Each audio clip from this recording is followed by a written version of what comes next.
Police say 3 people caught red-handed on the eastern shore with thousands of dollars of stolen copper. Yeah, Fairhope police making the arrest during a traffic stop. Fox 10's Lee Peck is on this story for us tonight. Lee, a lot of copper and some stories that just didn't add up.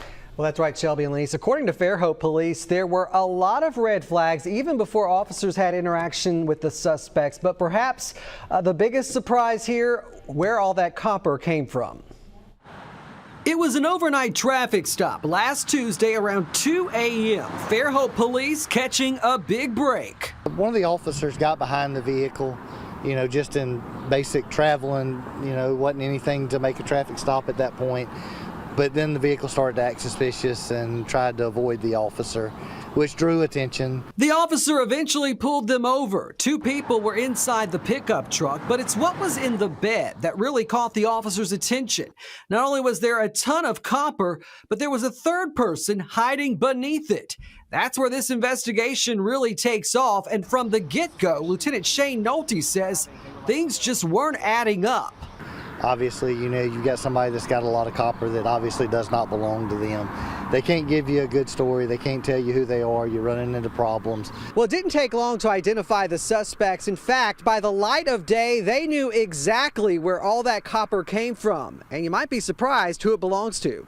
The 2 people inside the truck identified as 30-year-old Stephanie Waters and 29-year-old Stephen Waters, both now charged with giving a false name to officers and theft of property first degree. And that guy hiding in the back of the truck? Investigators identify him as Richard Miller, arrested for a felony warrant out of Mobile County.